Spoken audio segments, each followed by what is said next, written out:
Hi guys, Erin here, wishing you a happy new year. I'll be saying that for pretty much all of January, but for now I just want to talk about recent reads that I've been getting into, starting with Until Friday Night by Abby Glines, which is a part of the Field Party series. So in the series there are 4 books so far. There's Until Friday Night, Under the Lights, After the Game, and Losing the Field. And I bought all books already, and I've been reading them so much that I just absolutely love it. I connected with the characters because they felt real. There was a reference to the Grand Ole Opry, and when the eclipse happened like 2 years ago, I went on a vacation to see the eclipse on the center line, and on one of the nights where my family was staying at a hotel, we decided, okay, let's go to the Grand Ole Opry. So I'm just like, oh my gosh, this place exists. So that's something that connected me to the book again. And another thing about Until Friday Night, you know that I graduated high school 3 years ago, but ever since I have been trying to get over the whole bullying aspect of high school. After I read Until Friday Night, I realized, hey, I can read books with a school setting again without remembering all the bad that happened. So that's a step in the right direction, and it feels like a small milestone, if that can even be considered small. So anyway, that's just a huge thing for me, and I highly recommend Until Friday Night, so I want you to read it too.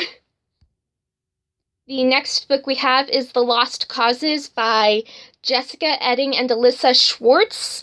This is a standalone novel with a bunch of diverse characters. I would give it a 10 out of 5 stars just because it had me guessing till the very end, and I really, really liked the characters. There was just so much not that I could relate to because I don't have superpowers like the kids were given, but it was just certain things you could sort of see happening, even though it's like a total fiction novel that's all mystery. But two of the characters that I really liked were Sabrina and Nate, who kind of fell for each other, so I shipped that pairing as hard as I shipped Faysand and Nessian from the Court of Thorns and Roses series by Sarah J. Maas.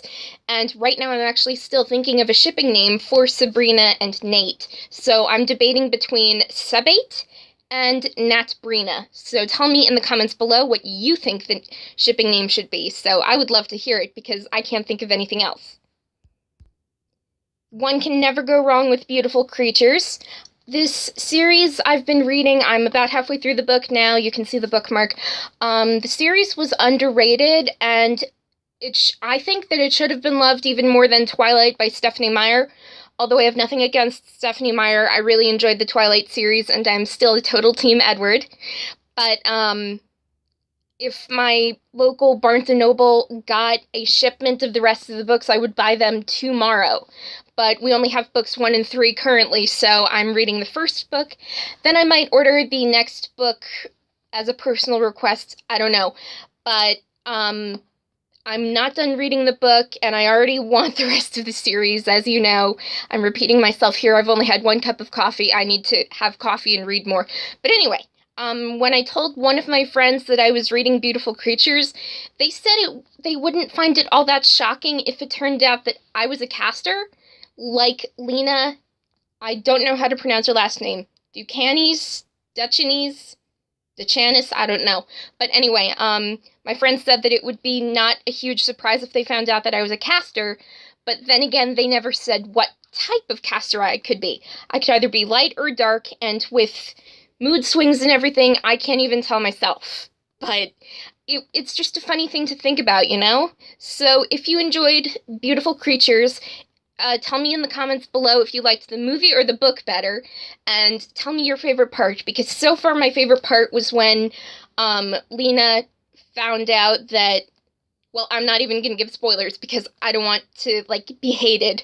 So anyway, you have to read Beautiful Creatures if you liked Twilight, because it's not really similar, but if you like Stephenie Meyer's work, you might like Kami Garcia's work. So there's that, and I totally love this book already. Oh my god, I love it.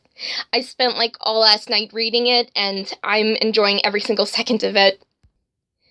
The next book I've been reading is They Both Die at the End by Adam Silvera. And this is a standalone novel that intrigued me by the title alone, but I decided to get it immediately after I saw Jesse the Reader's BookTube channel video for this book, and I'm like, okay, yeah, I pretty much read whatever he reads, like, sort of like the Oprah book list, you know what I mean?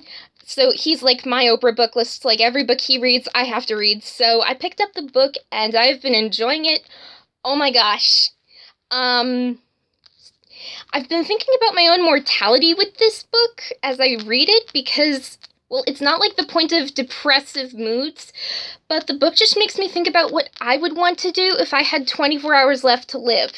So it just makes me think about what to do with the time I'm given.